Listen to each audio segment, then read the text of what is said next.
Good afternoon, everyone. I'm Teodora Toader, and I'm going to talk about a deep learning approach for medical visual question answering via cascaded multitask learning. We're going to go through a short introduction and motivation for this task, a background to understand the task better, and everything that we use. Then we're going to present the approach with the experiments and results, and we will conclude with the final work. So the multimodal visual language learning domain is a domain in which visual and textual features are fused in order to enable models with more robust reasoning and real-world applicability. And within this domain, we have the visual question answering task, in which we have as input an image and a question, and then the job of the models is to get the answer to the question by incorporating information from the image. And if we reduce this domain, the general domain of this task, to the medical one, we obtain the medical visual question answering task, in which images are of clinical nature and questions of medical nature as well. And this can have a lot of applications, such as assisting healthcare professionals by providing clinical decision support and therefore making healthcare more accessible, and also improving access to medical information. Of course, especially because of the domain, there are certain challenges of these tasks, namely the limited amount of data and quality annotated data to be more exact, and that can make it harder for models to generalize, and they can be more prone to overfitting. So we have here an example. We have the image in the form of a radiography image, the question. The model processes these two together in order to get an answer that is representative of the image. In our study, we focused on two data sets. The first one on which we developed our architecture is the VQA dataset, which focuses on orthopedic medical data with about 2,000 images and 90,000 question-answer pairs. Here we have 6 different question categories, and also we have open-ended and closed-ended questions as well. And we have the VQA-Med 2019 dataset, which is a radiography dataset with 4,000 images and about 15,000 question-answer pairs. And here we have only 4 categories, and also we have both closed-ended and open-ended questions, with a small difference in the closed and open-ended questions between the two datasets. So in the VQA-Med 2019, closed means yes or no answer, and open-ended is anything else. In the VQA, closed-ended can be yes or no, positive, negative, or certain kind of questions in which the response is somehow incorporated in the image, in the question. So a lot of work has been done to advance this MVQA task. There are approaches that handle it as both a classification or as a generation problem, or even a combination of the two.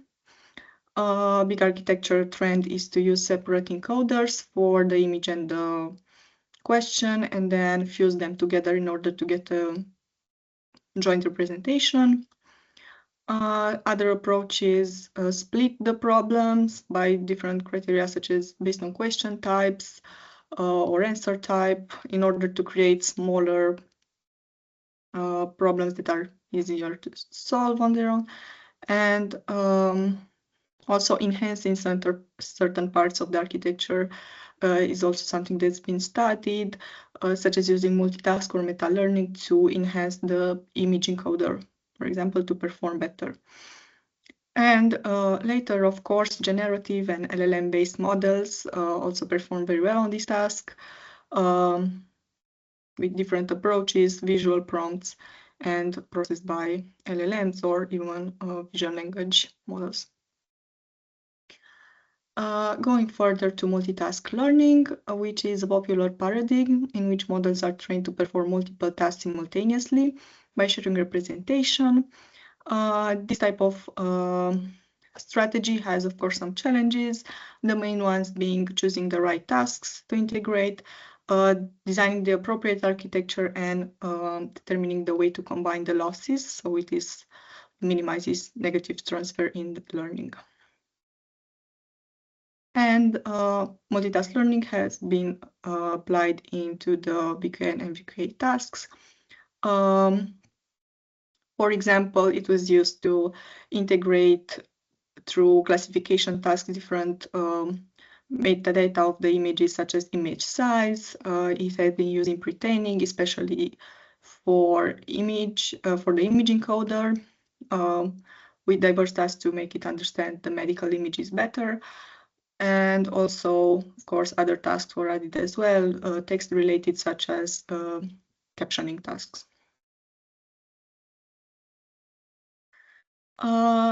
So going further to the approach, we propose a multitask model, which we call schema, for the MVQA task that uses other annotations such as question type, answer type, and organ type in a cascaded multitask architecture to reduce overfitting. And these annotations are annotations that are in most public data set, in maybe not all three, but there is annotation that is not used in this data set, and also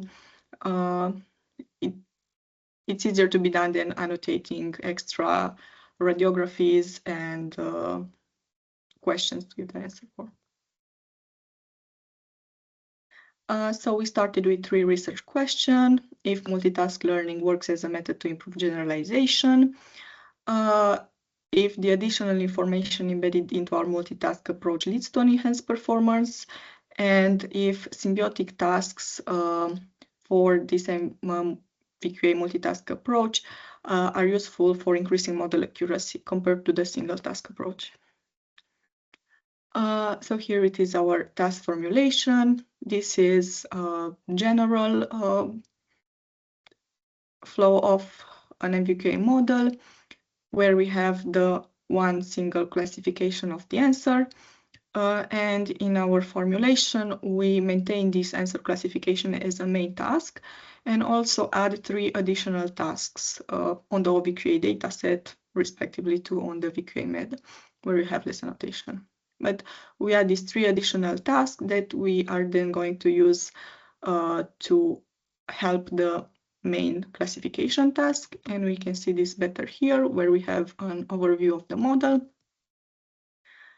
So the question is embedded using a BERT model in our case to get the features, the image as well, using image encoder in our case, a swing transformer, we get the visual features. Then the 2 are combined by an attention-based fusion mechanism, in our case MFH, to get a fused representation of both image and text. Now, in a general architecture, we would use this fuse feature vector to as input for the answer classifier, and we would get the final result. So the novelty of our approach stems from this block here, in which the fused feature are used as input for 3 types of classifiers, the answer, question, and organ type, as mentioned before.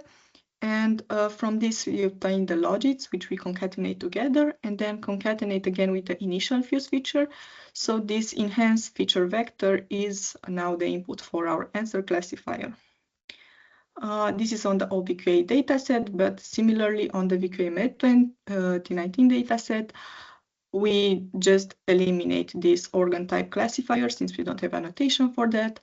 So we have the 2 remaining classifier, again, with concatenation between the outputs of the auxiliary classifier and the fused representation of image and text. In order to achieve the best configuration, we experimented with 3 different types of image encoders, 2 transformer-based and 1 CNN-based. For text encoder, we went with BERT since it had the best result in the literature.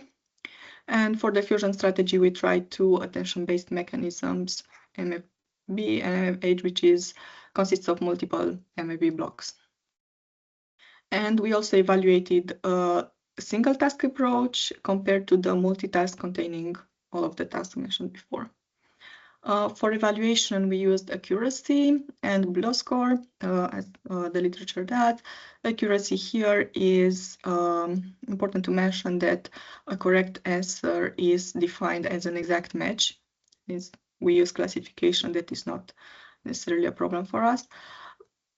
But we can see that the best configuration we obtain is using the swing transformer with BERT, MFH, and multitask learning. And what is also interesting to note here is if we look at pairs of single task and multitask for the same configuration, we see that in all cases we obtain an improvement in the results, which validates our approach. We were also interested in the best task selection, since that can be a challenge for multitask learning approaches in general. So for our classification tasks, we try the different combinations, so just using one type of auxiliary task, 2 types, 3 types on a VQA, on VQA-Med. Things were simpler since we only have 2 additional ones.